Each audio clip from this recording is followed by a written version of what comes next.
Now, there's some books I want you to be aware of, not because I like them, but because they tell us some things that are important. I have referred you last year when we studied Ellen White in depth to the background material in Dudley M. Canright, Seventh-day Adventism Renounced. Remember that? And I want you to be aware of this book, The Truth About Seventh-day Adventism by Walter R. Martin. Have any of you ever heard of this book? The Truth About Seventh-day Adventism by Walter R. Martin. It was published in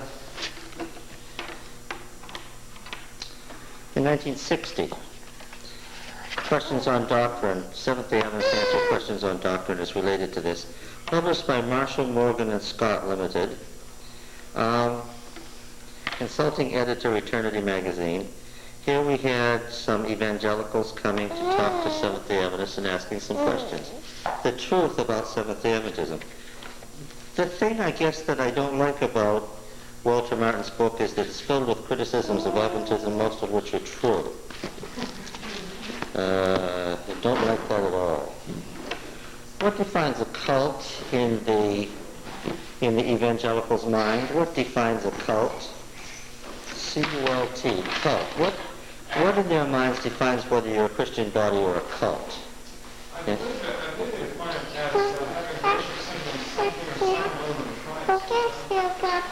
Whether they do what? I'm listening. Worship something or something or someone other than Christ. Well, not worship. That's what I thought you said. Try it again. What? Yes, not recognize another authority than what? Than the Bible. If a body recognizes as a source of religious authority something other than the canon of Scripture, that defines a cult in modern evangelical thinking. What do you think of that? What do you think of that idea? What do you think of that? I want to hear some response. That's why we've been, as Adventists, because we have a lifestyle, if we lived it, somewhat different, if we followed, like say Ellen G. White's writing, and we put those before the Bible, we follow that. If you put them before the Bible? Yes. What do you mean by putting them before the Bible? I'm saying that if the Bible isn't clear on something, and we say, well, Ellen G. White says this, therefore this is the way it is. Has more than one point of view on it, and there might be a question, and I think that we leave ourselves open for that accusation. Well, what if the Bible is clear on something? Then you've got this. What if the Bible is not clear? Is clear on something. Is clear and it also supports that? Well, suppose she supports that, and you say, well, then I think it's a mute issue. If she opposes it and we choose her view over the Bible, then I think that we're to be called. If this definition well, I just want to hear what you think of the definition before I tell you what I think of it, and I want to hear kind of your response to it. Yeah. It puts Protestants in a bind because the Roman Catholic Church recognizes tradition above Scripture, and they don't call it a cult. They're there. Well, they did initially. But not more recently. Well, it's hard to call a billion people a cult. Exactly. But yes, I understand. The tradition being outside the canon of Scripture is a source of authority outside the Bible. Yeah, okay. Science enters into the equation. What? Appearance. No, size, yes, size is really there. It really is. They're not calling a cult something that's established for 2,000 years. The definition I've heard of a cult is a group of people who've been pulled out of their society or have chosen to live outside of it. No, that's not it. That is modern when you see some free love cult or some just survivalists or something. That's not really the definition of a cult. The definition of a cult is somebody that some group that recognizes as a source of authority as a source of authority, something apart from the canon of the Bible. Then Christians originally would have been considered cult. Yes, that's right. Originally, Christianity was cult. That has been noted by evangelicals. But under that definition, originally Christianity would have been, yes. Well, I think we are called when we say Ellen White says this and Ellen White says that, and use her as our authority. That pushes us into that category where we don't know enough to say the scripture says this and the scripture says that. I don't suppose you can get people like the Davidians saying, Well, of course, the Davidians had a prophet outside. They had an ongoing prophet who took authority over the canon. All right, now, in relation to this question, let me remind you of what we spent 3 months on last summer. And if you weren't here, and this is new material, listen with your ears perked up. Ellen White had a vision in March of 1858 about the great controversy, didn't she? And she spent a lot of time writing that out. And when she was finished writing it out, she had how much material? 30 pages. Wow, that was a big vision. She had 30 pages. Right? And then that became spiritual gifts. And then after the spiritual gifts series, then came Spirit of Prophecy, volumes 1 to 4. And then spiritual gifts replaced by Spirit of Prophecy, volumes 1 to 4, became the Conflict of the Ages series. It got bigger and bigger and bigger and bigger. And where did all the material come from to move from the 30 pages to the 50,000 pages? Where did that come from? What? From her editors? She was part of a group. From her editors, from the things she read, from the material, the list of books in her library is over 500 at her death. She left a very large library in Australia when she left there after 9 years. Right? There are books aplenty. And do we know all of these books yet? Although we know hundreds of the sources, do we know them all yet? Even today, there are large batches of material where we don't know what the source was. But one thing we do know is as you read through a book like Patriarchs and Prophets, where did most of it come from? Not the theological structure, but the stuff. Where did it come from? No. Even the scriptures come from where? Let's get it clear. Even the scriptures come from where? Maybe so, but still in there. Wait. Let's get the idea. Let's not maneuver out of this. Where did that material come from? For instance, Edersheim's History of Israel in 7 volumes is the basic source for Patriarchs and Prophets. Now, here's a book I don't like. I don't like its style. I don't like its scholarship. I don't like its nasty attitude. I don't like the diction used in it. I don't like much about this book except that it's correct. Do you understand? I don't like anything about the way Walter Ray has approached this because he was a fundamentalist for the entire time he was an Adventist minister who beat people over the head with Ellen White's writings. If there was a quote from Ellen White, that was the final truth. God had spoken. Those words came from God. That was it. He found out that wasn't so, and he wrote this book as an unreformed fundamentalist. He's a mad man. Why is he so angry? Because he found out what? That what he thought about Ellen White, what? Isn't true. But he hasn't figured out that his doctrine of inspiration is wrong, and he's very angry. He really brings it up many times in this book, that the Adventist Church, in order to save Ellen White, is doing what? Now the Adventist Church is doing what, says he? Attacking the Bible by saying what? These sorts of things went on where? Well, Brother Ray, tough luck. If those are the facts, what? Then you have to live with them. Just like you want me and all the other Adventists to live with the facts about Ellen White. Face the facts, Glenell, that even the scripture quotations in the order they're introduced and the way they're interpreted comes from the source, not from Ellen White. If those are the facts, okay. But what do I want Elder Ray to know about the facts, about the Bible? What are the facts? What are the facts that we've found so far in the last 3 years? The Bible was constructed in the same. In the same way, from a variety of sources. Is it scientifically accurate in every part? No. This is why there's no more correct about geology, how coal is formed, and spiritual gifts, than the psalm is about what the earth sits on. Right? Lately, it has not been the theory that the earth is sitting on the underworld. That hasn't been the theory lately. That it's sitting on the water, that it's founded on the floods. Is that clear?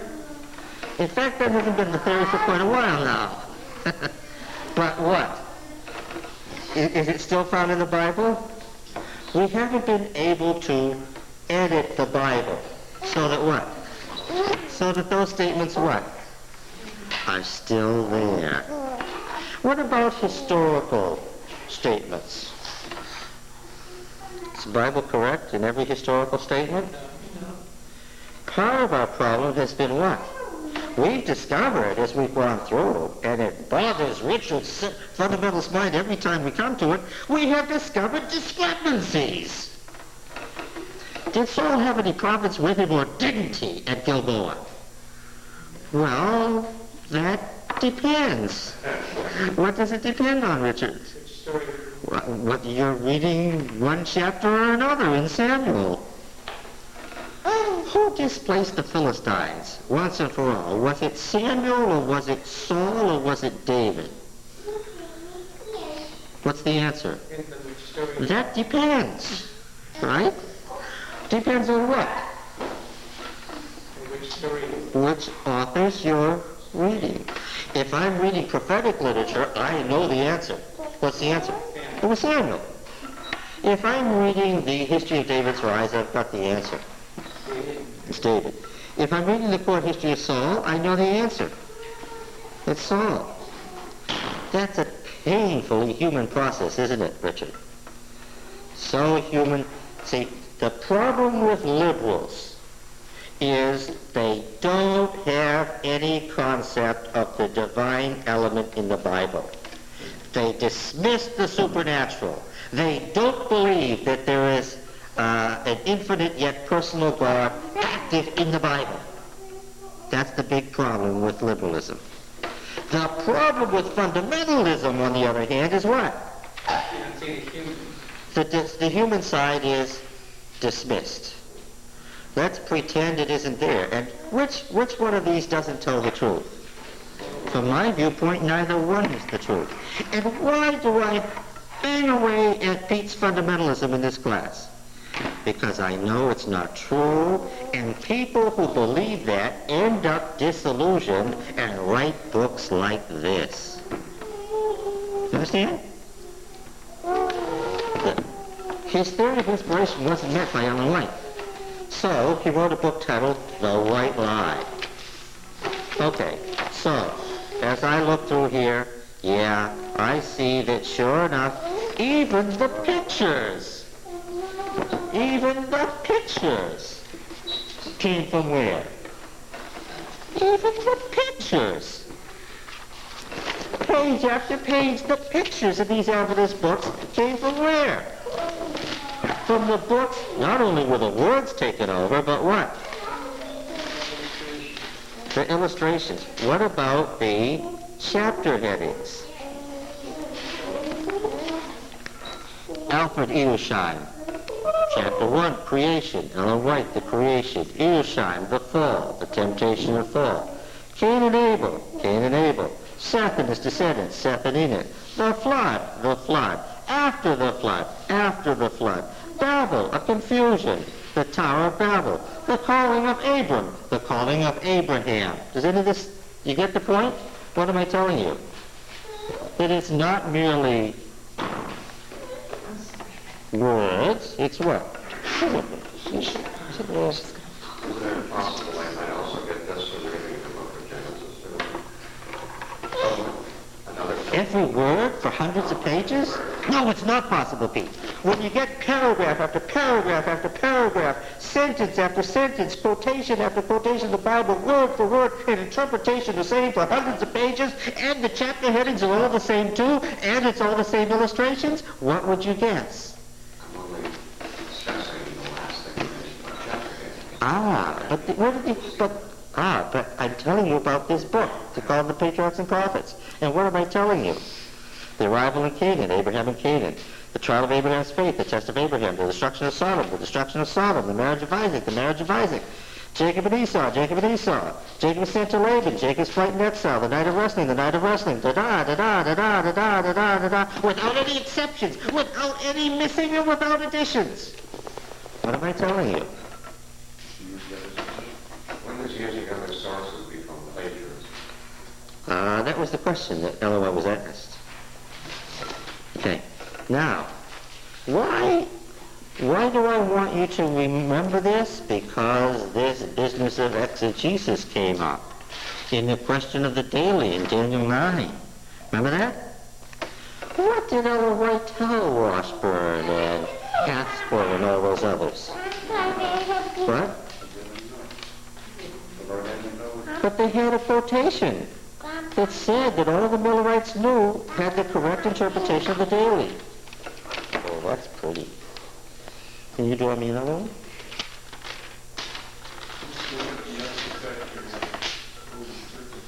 It's okay. I'm asking the question now. What did Ellen White say? Can you remember? Can you tell me what she said? Finally, she published it and sent it out as an official testimony to all the world. What was this quotation? A big one for you. There's a big one for you, Grandpa.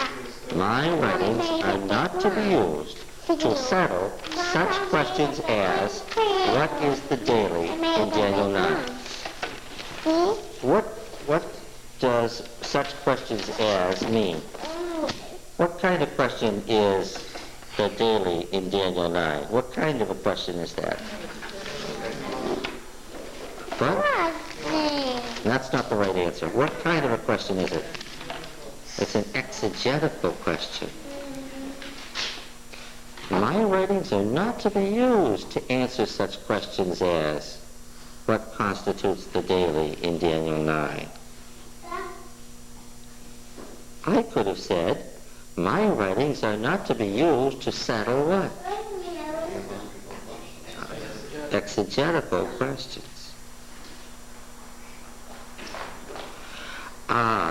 Well, what about, you keep bringing up the word theological. We've been talking about historical questions. We've talked about chronological questions. Is the question of what constitutes the daily in Daniel 9 a theological question? It is in every sense a theological question. It's the very essence of what biblical theology is. What did it mean? That was the issue. The older interpretation of the Millerites was that it meant pagan Rome. The new interpretation was that it meant papal Rome. I'm here to tell you, both are wrong. But nevertheless, what? It was an exegetical question. The daily that was taken away had nothing to do with pagan Rome or papal Rome in Daniel. Because I want to tell you something. Daniel, as he was writing in his lifetime, wasn't writing about pagan Rome or papal Rome. What was he writing about? What was he writing about?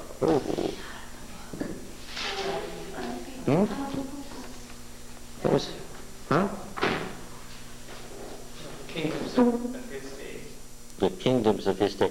That was the right answer. It was good. It was safe. I thought it was well praised, not to get you into trouble. It was broad enough to be correct and vague enough so that it didn't really show whether you knew the answer or not. But at least you're on to the exegetical ideal that it must have had something to do with the people of Daniel's day. Because I'll tell you, The people of Daniel's day took away the daily, and Eva's interpretation of the Babylonians. the Babylonians took away the daily. Now that was in the past. But Daniel was talking about something in the future. But of course, when folks heard that the temple would be reestablished and the daily would be taken away again, what was their model for that? The Babylonian destruction which they had lived through, yes. Just going to say, if you decide right on the board, share it with Oh, yes. Oh, no, I know she's there.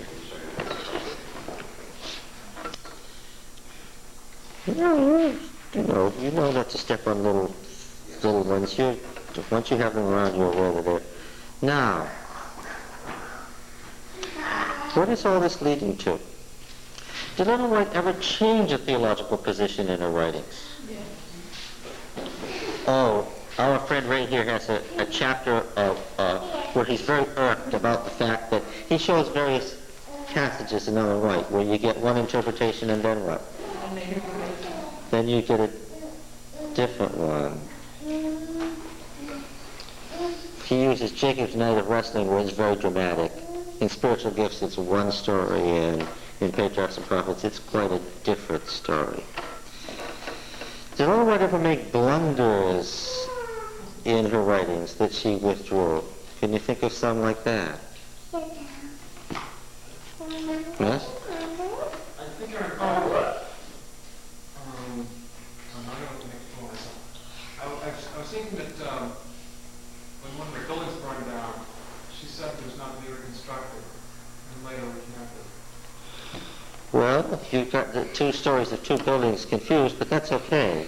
Testimony 11, where she brought out the testimony saying, let's go ahead and gather means and build it, and then at a $10,000 cost, which was a tremendous amount of money at the time, James White had it torn down and said this was a terrible mistake. How about putting the Tower of Babel before the flood in Spiritual Gifts? What about the famous amalgamation of man and beast? Who do? I bet there's somebody here who'll go with you. You want to go with somebody? Sharon knows you. Go with Sharon. Sharon would love to take you.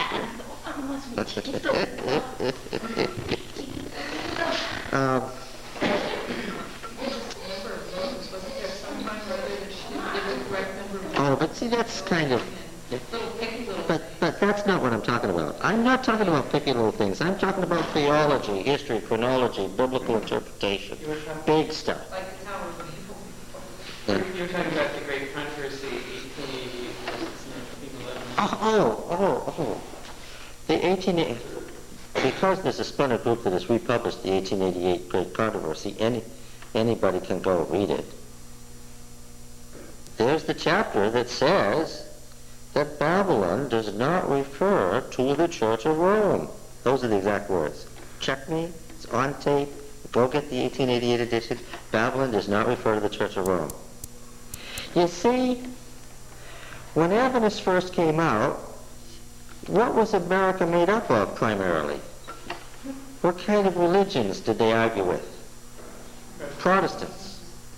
But then came the potato famine and lots of other things, and what happened? Suddenly 40% of the population was Catholic. And the United States took on a whole different coloration. And it's still the biggest minority is Catholicism, isn't it? And suddenly Adventists weren't arguing with just Protestants anymore. So that now the 1911 edition was altered. It was W.W. Prescott who brought this to Ellen White's attention. Dr. Prescott was vilified and hated far and wide among Adventists because he kept saying things about the writings of Ellen White. The reason he kept saying things is he had so much to do with their creation. It was he who suggested the change that needed to be made in that sentence. What did W.W. Prescott suggest would be the proper way to alter the sentence, Babylon does not refer to the Church of Rome? How does it read? How does that sentence read in the current edition of The Great Controversy? Added one word at the end. They added a word at the end. What was the word? Only. Only. Babylon does not refer to the Church of Rome only. But when you add that word, what happens to the theological interpretation? It changes completely. Right? Now, the very point you were making before is said to be what? False. The point that was being made before was that the Church of Rome wasn't part of Babylon. And now, what has it become? The primary part of Babylon. The very point that was being made is now denied. And it's a theological point. When you talk about the interpretation of a passage of Scripture, that's what? That's not just history or chronology, that's what? That's theology. Okay. You see, when they were going to set the plates, Ellen White asked that anybody who noted errors in the book send them in. Now there's a theory of inspiration there, isn't there? You don't send out a letter saying that any of our canvassing agents who have noticed an error in the book should tell us now while we're resetting it. Or recite its truth. Yes, because we don't want to get it set in type, right? Only to find out after the book is published that what? We're being attacked for something. What's the assumption that Ellen White's making? That there are errors. You see, the problem with F.D. Nichols' book, Ellen G. White No Critics, is that he keeps saying all the way through that Mrs. White wasn't infallible.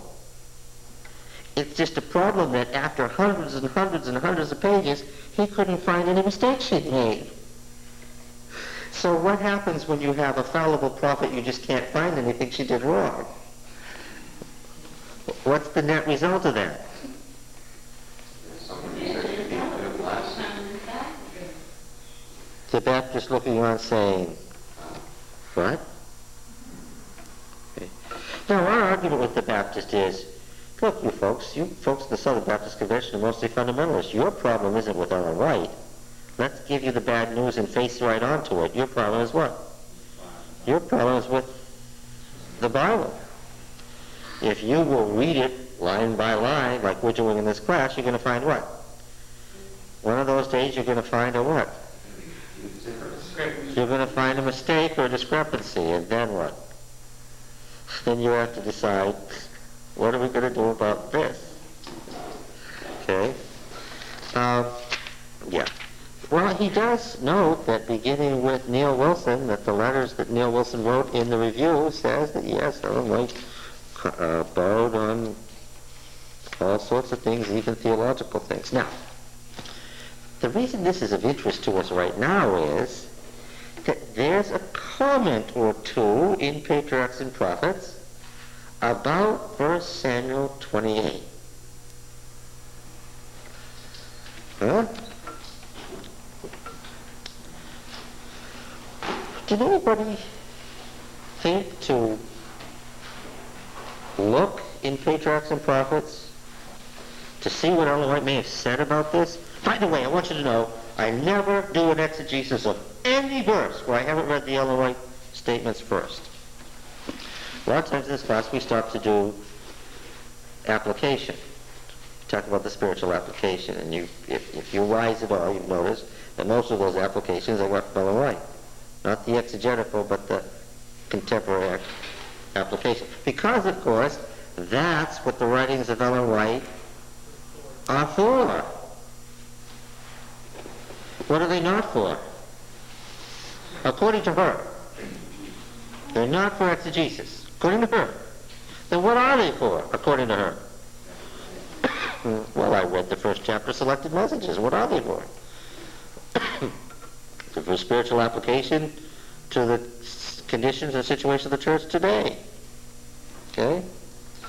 So, what would I say? I would say, I have to take Ellen White on her terms. You don't get to take Ellen White on your terms. The White Estate doesn't get to take Ellen White on their terms. Walter Ray doesn't get to take Ellen White on his terms. What do we have to do? To be intellectually honest, what do we have to do? Listen to her. We have to take her at her word, that this is the word of the Lord to the church today, but it's not to be used to settle such questions as what constitutes the daily in Daniel 9, which is a terrifically important question, because if you don't know that, you don't have an exegetical past meaning for the whole book of Daniel. Without knowing what 8 and 9 are about, none of the chapters in either direction mean anything. That's the key question, folks. What is this about here, this temple destruction in 8 and 9? That's what the whole book is centered on. That's the center of the book. If I can't use Ellen White's writings to settle that, then what am I going to say?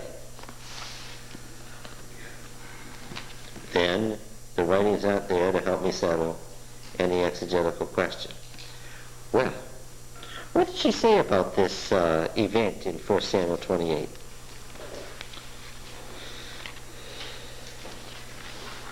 Anyone?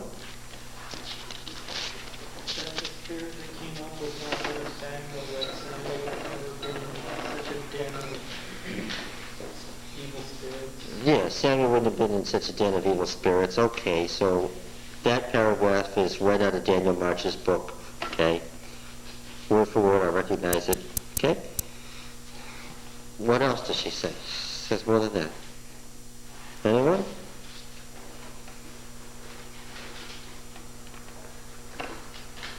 Got a quote from Patriarchs and Prophets, one of these. That's what we're looking for.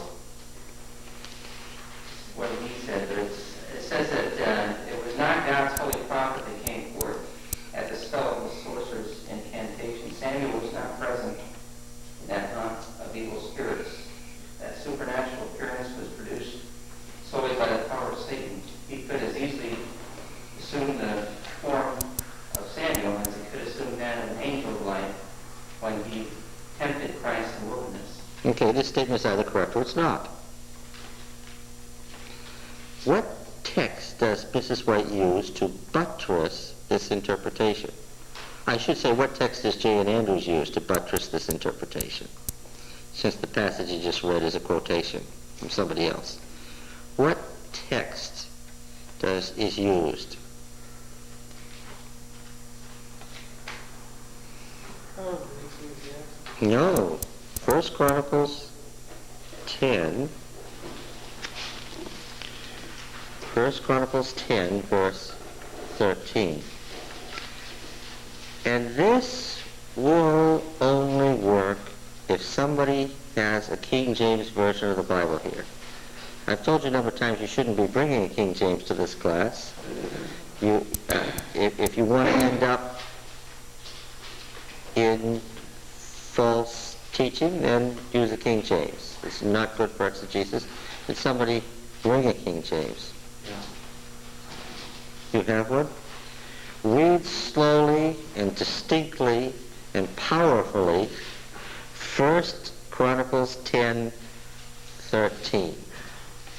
So Saul died for his transgression which he committed against the Lord, even against the word of the Lord, which he kept not, and also for asking counsel of one that had a familiar spirit to inquire it. Okay, there it is. Did you all hear it? Here it is distinctly stated that Saul inquired of a familiar spirit and not of the Lord. Check me out, you have it on tape, those are Ellen White's exact words.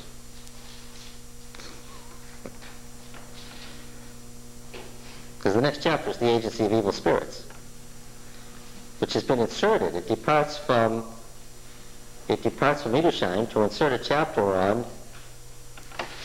the agency of evil spirits from another Adventist source.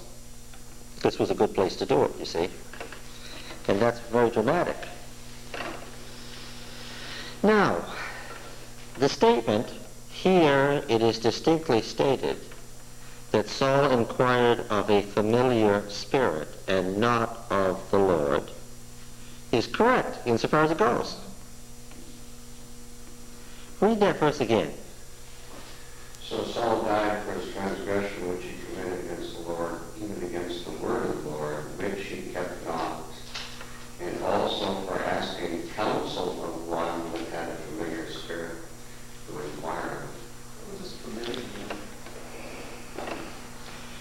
Well, that's exactly where we're at. Does somebody have a modern translation of the same verse? Not a translation that's written in Shakespearean English based on a banned manuscript and 400 years old? New Revised Standard Version. Okay, read the New Revised Standard Version slowly and distinctly. So Saul died for his unfaithfulness. He was unfaithful to the Lord, in that he did not keep the commandment of the Lord.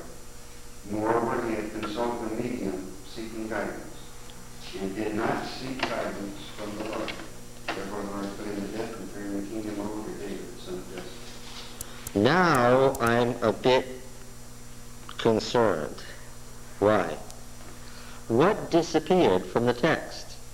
Familiar spirit. It said in the passage that he consulted a familiar spirit to inquire of it.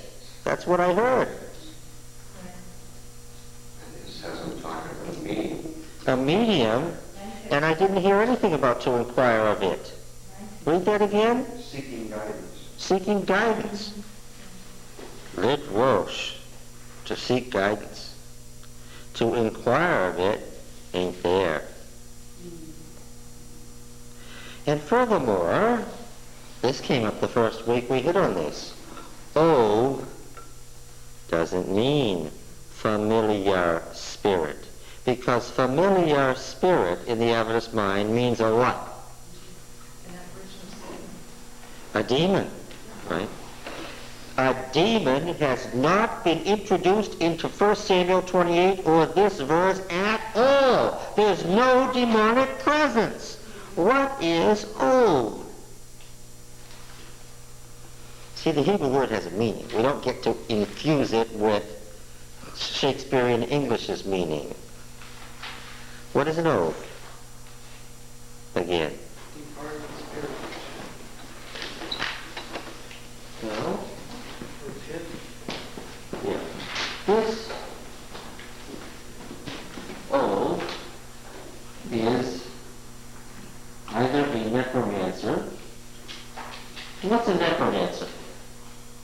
An individual who does what? Huh? Who consults the dead. Can you consult the dead according to the text we've read in the Old Testament? Yes. Well, it's possible, but what? God forbid. You can, but you may not.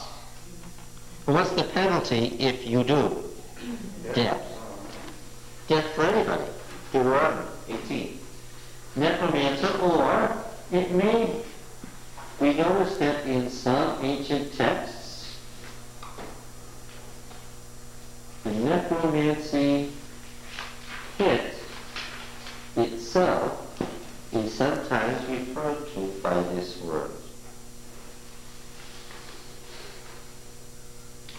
Or, right, we look at two sources, the Theological Dictionary of the Old Testament and Brown, Driver, Briggs, always, BDB, Brown, Driver, Briggs, the Standard Lexicon of Biblical Hebrew. Necromancer or necromancy pit. Okay? Usually the spirit itself is defined separately, but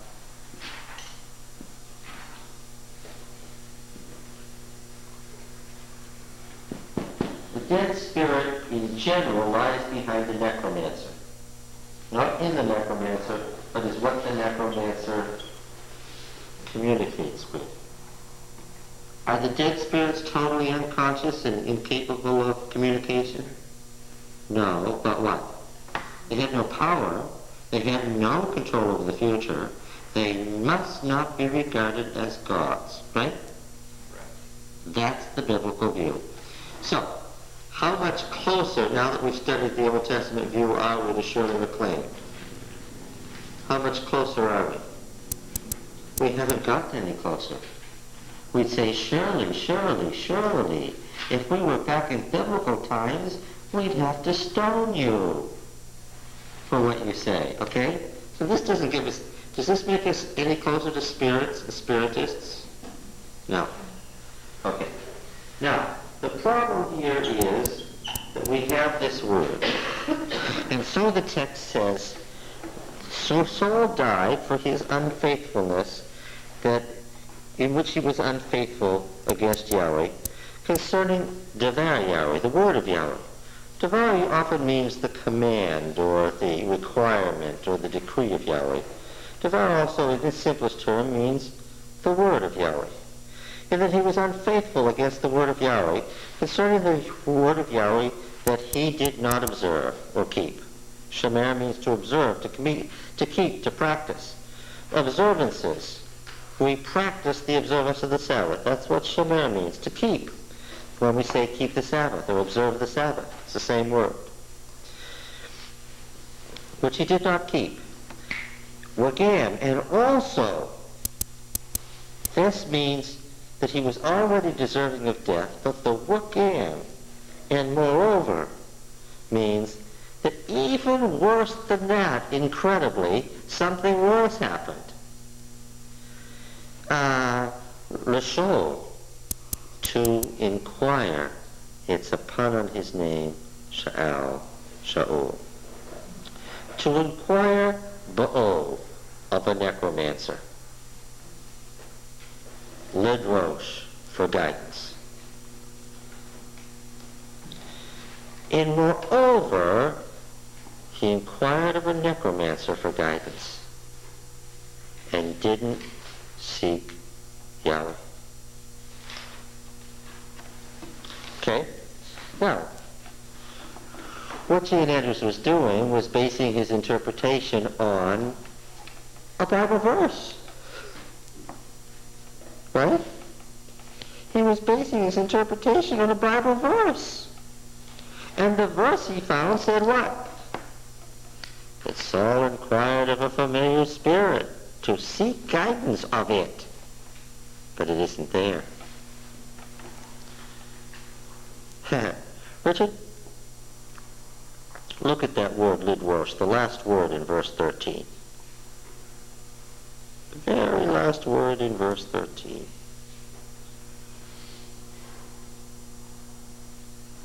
Do you see it? Yeah, lidrosh, yeah. Lidrosh. Do you see a footnote? Yeah. Look down at the footnote. 13a. It's the very last footnote. Okay, well, it looks sad. It says it's not. Don't seek it out. I'll tell you. It says it's not in the Syriac at all. The editors of Biblica Hebraica Stuttgartensia point out that lidrosh and wolodarash are the same consonants, and this is probably a digraphy and should be deleted. Do you see the DL? Yes. And the Septuagint translators added kai apekrinato auto Zebuel ho prophetes. You see that? Mm-hmm. And Samuel the prophet answered him. Or but Samuel the prophet answered him. That he sought guidance from a necromancer, but Samuel the prophet answered him. Okay, now what are you going to do? Oh, you got that? Is the Samuel prophet from the Septuagint? Yeah. Mm-hmm. Yeah. The Septuagint reads in this verse, and moreover to seek,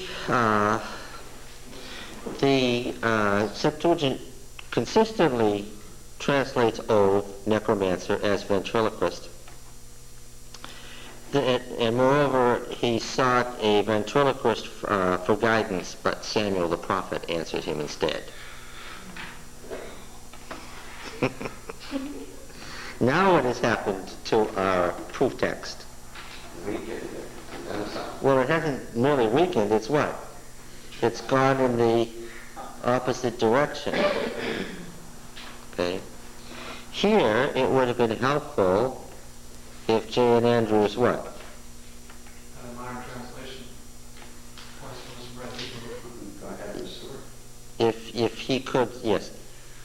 He wouldn't have had Biblica Hebraica with all its apparatus, so he may not even, could he had been able to read the Hebrew, have known that the Septuagint totally opposed his viewpoint, but he would at least have known that there wasn't any familiar spirit anywhere in 1 Samuel 28 or 1 Chronicles 10. There's no familiar spirit there. Yeah, I have my Septuagint here also. That is what it says there. Well, I didn't think the editors of Biblica Hebraica lied to me. Yes? What you have in the board of prayer leads to this question. If necromancers consult dead spirits, At least they tried to, yeah. then the implication must be that there are also separated live spirits for somebody else to converse with. Well, live spirits are you and I.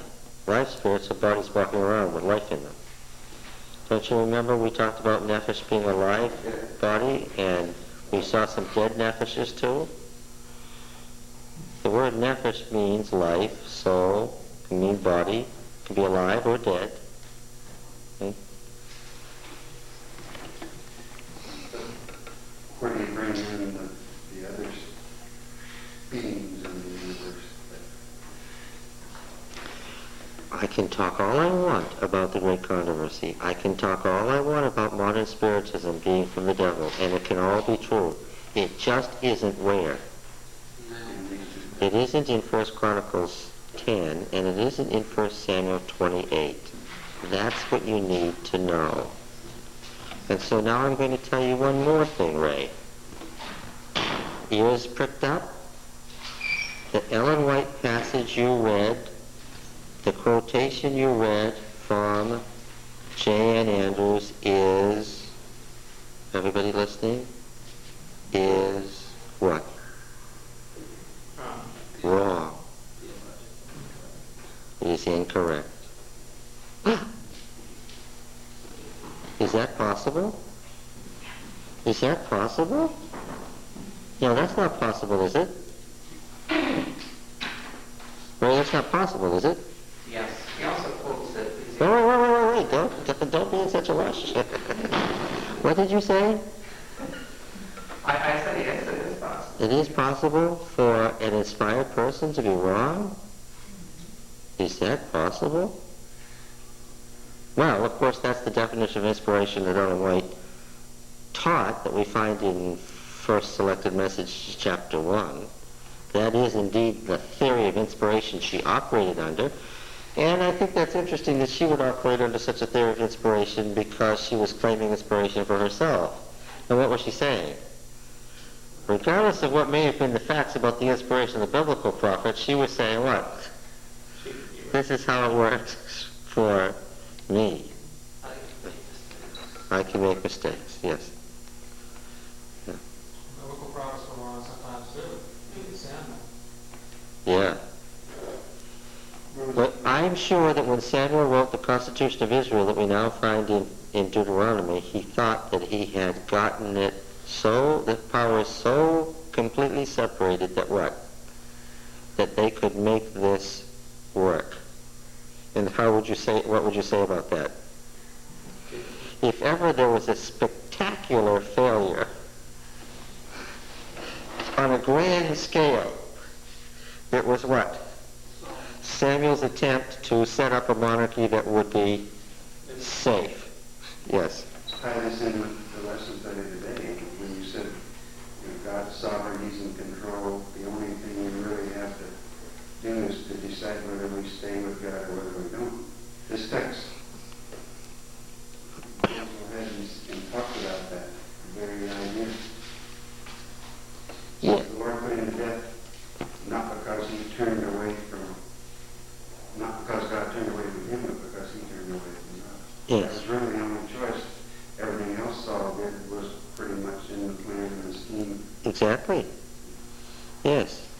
Similarity of essence, similarity of appearance equals similarity of essence, Richard. They really did believe that. That wasn't just a parable. They believed that. There was no reason for having an ark. There was no reason for having a temple. There was no reason for building cult stones or having idols or anything. If folks didn't really believe what?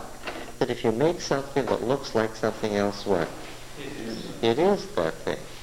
Everything they did says they really believed that. Now, all dead folks look similar. Now, how do they look?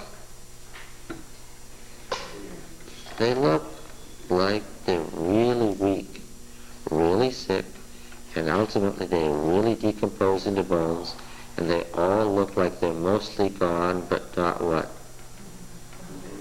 But not completely gone. And if the soul is in the body, and the body's mostly gone, but not completely gone, then what? The soul is mostly gone, but not completely gone. It really is what they believed and acted on. Now, if you want to say that my Western mind says that that was just a thought form and not a very good one, that's a secondary step. But that's really the teaching of the Bible, the belief system of the Bible, not a parable. Well, but in the West, there would be deaths along the trail or Indian wars or whatever. They were very careful to bury and Yes, I want to say something about that. But the reason that the kings of Europe look like the kings of the Old Testament, the reason that the courts of kings in the Middle Ages in Europe look like the Old Testament is what? European civilization was modeled on the Bible. And the Old Testament wasn't ignored to the virtual exclusion of the Old Testament in favor of the little piece of the Bible, the one quarter of the Bible that's the New Testament. That's a distinctly modern Protestant thing. Right? That's a thing when people started thinking that Paul's letters were the Bible, and specifically that Romans and Galatians are the whole Bible, and that the only thing you should talk about is righteousness by faith. That's a very distinctly modern phenomenon. Europe was based on a biblical model, and in this biblical model, what happened to dead folks? What are you supposed to do? Take care of their bones. Why? It's important to build a tomb and preserve their bones. And it was harder to do that in Europe, but they went to great lengths to do that. Why? They saw, we of course think that nobody understood anything about the Bible from 500 AD to 1500 AD, that the 1,000 years in there until the Protestant Reformation meant that the Bible was just unknown. That really isn't true at all. The problem is that most people were serfs and couldn't read. For those who could read, what? Did. Where were all those Bibles? In the churches. Yes, in all those churches and monastery houses, which were where? Everywhere. I suspect there was many Bibles and as much knowledge of the Bible in Europe in 1000 AD as there was in ancient Israel. You understand? Where most people were serfs and a lot of Israelites were half-pagan too. Right? So, yes, they model themselves consciously, and they model death and what you should do with a dead person on the Old Testament ideal that what happens to good people is what? Let's go, Papa. Now? Yeah, Let's go. no, a couple minutes, we're almost done. Come on. Okay, in a minute. Let's go. Can you wait just a minute? Ricky, you want to go outside again? No, it's okay. What did they do with bad dead folks in the Middle Ages? What? One of the things they did was they burned them. Why? What? What's your name? Yes, to annihilate them, because they found out where? What's your name? The Bible. Here, look at this. Yes, and what other sorts of things did they do? They would take people and put them on a wheel and leave them there or in a cage, their bodies hanging, so that what? Why? Because they read that where? In the Bible. Where did those horrible things come from?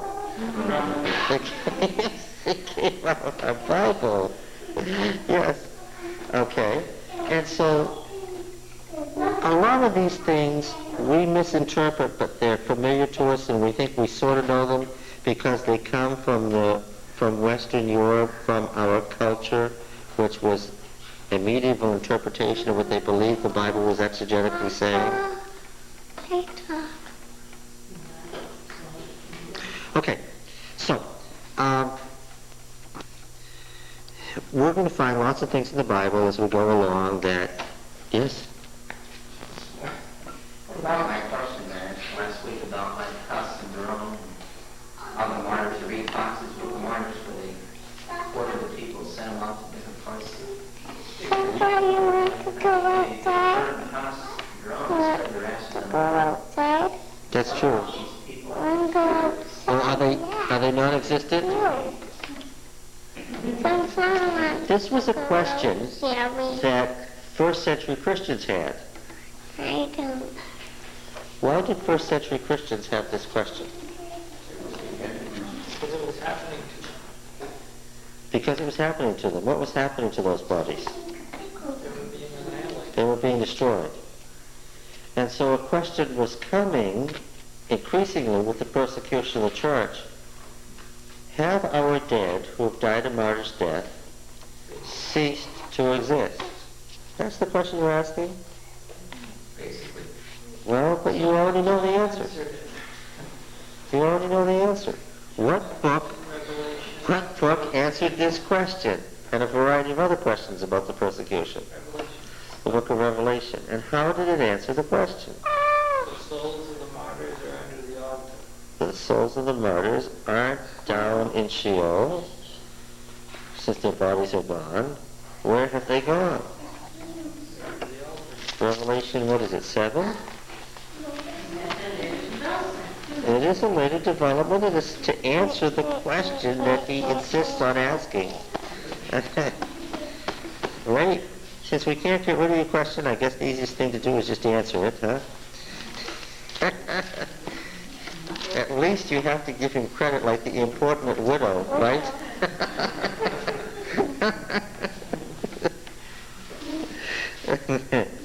Yes. 6:9. We're going now. Yep. When he opened the fifth seal, I saw under the altar the souls of those who had been slain for the word of God and for the witness that they had borne. And of course the word souls here is the word, We're going now. just a minute, is the word that the Septuagint uses to translate nephesh, the life. The thing that makes the animated body. Those who have been slain for the word of God and for the witness they had borne. And of course the word witness is martyr, all right? For the martyrdom they had borne. And cry out with a loud voice, O sovereign Lord, holy and true, how long before thou wilt judge and avenge our blood on those who dwell on the earth? This judge and avenge our blood makes us think of Cain and Abel. And they were each given a white robe and told to rest a little longer. Ha! Ha! Even though they don't have a body, they still are in existence, and what are they doing too? Resting.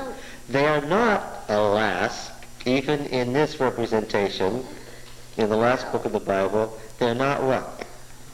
Unconscious. Yes. Club those dead people, get them unconscious so the evidence can be happier with them. Yes. A big book. Since these people are not in Sheol, they are under the altar But you know why they're not in Sheol? because they were burned. Yeah, because they don't have any body to be in Sheol. So then, should some person turn against God try to contact them, would he be successful? No. So these people could not contact them, examine them. No, that's right. Well, let me just say this. The Samuel story is meant to be a paradigm.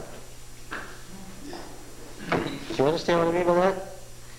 It is a paradigm for everybody ever after. Don't try to do something. What? Unless you want to be dead yourself, which is the only real way to contact the dead. Unless you want to die real fast, don't try to do a certain thing. What is that? Don't try to contact the dead. Because the only message Samuel had was, you shouldn't have done this. Yes. That's right. And that's why it says he fell face forward, full length to the earth, to the underworld. Samuel was saying, you shouldn't have tried to contact me. For this, you're what? You're dead. And that paradigm was, don't try to contact anybody who's dead, even what? Even a prophet. Because if you do, what? You're dead. That's a very strong statement. Well, we've come to know and love 1 Samuel 28, haven't we?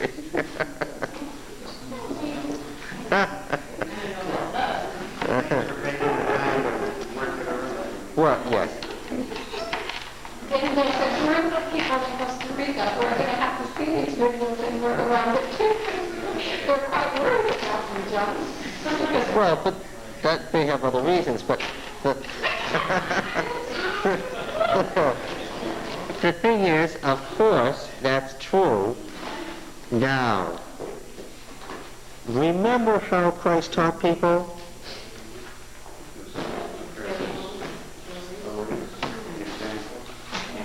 A little at a time, and he often said, I have much more to say on this subject, but not now. What is it not necessary for anyone here to do? Yes, that's right.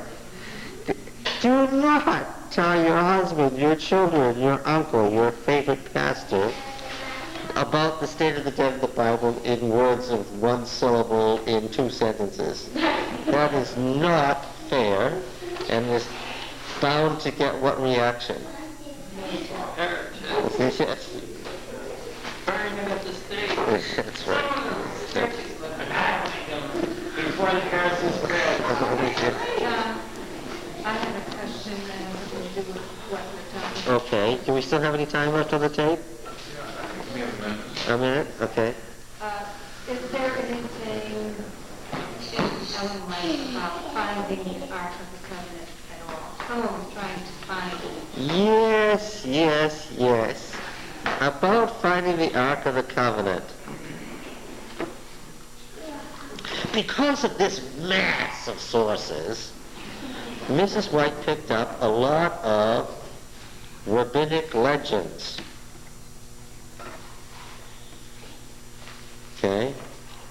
Late rabbinic legends, where the Jews were interpreting the Old Testament and telling you what they thought it. Sometimes these late legends were accurate, and sometimes they were nonsense. You understand? Legends like Isaiah was put inside a log and sawn in half. Such nonsense. Isaiah died of old age. Another one was that Jeremiah, who at the time was almost dead himself and was imprisoned, that Jeremiah, who on pain of death could never enter the temple ever because of who he was, the deposed high priest, that Jeremiah, with a huge Babylonian army outside and with people starving to death, that Jeremiah walked into the temple. I don't know what the real high priest and the rest of the priesthood of the temple, the ward of the temple, were doing while this happened, and took the ark and walked out through the locked gates of Jerusalem and through the Babylonian armies and secreted the ark in the cave somewhere. And what would I say to Jeremiah? certainly strong. Of all the things you did, that is absolutely the most amazing feat that you accomplished in your otherwise fascinating life. You took the ark and hid it in the cave in the middle of the Babylonian War when the Babylonians were just ready to destroy Jerusalem. And what would I say about this pious legend? Nonsense. Absolute nonsense. Total nonsense. Never happened. The ark was already gone long before the time of Jeremiah. He comments on the lack of the ark. Well, that pious legend has been picked up in Ellen White's writings, alas. But then she goes on to say that the Ark of the Covenant is really in heaven, where it will be revealed at the end of time in the Last Judgment. So, what would you say about searching for the Ark? Well, the last thing What? he said the last thing the provisions he had, the other was some problems he got with another. That's true. And so I would say, now you've got two Ellen Whites here.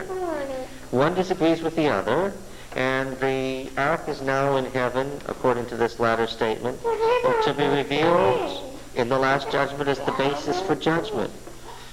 Where should I go to find the ark? Where should I not go to find the ark? I tell you, people are always finding the ark. I cannot tell you how many times I've gotten a letter from somebody assuring me that one group or another, or one person or another, has what? Found the ark. It was in Ethiopia not very long ago on TV record. Yes, it was in Ethiopia. One of the legends was that the Queen of Sheba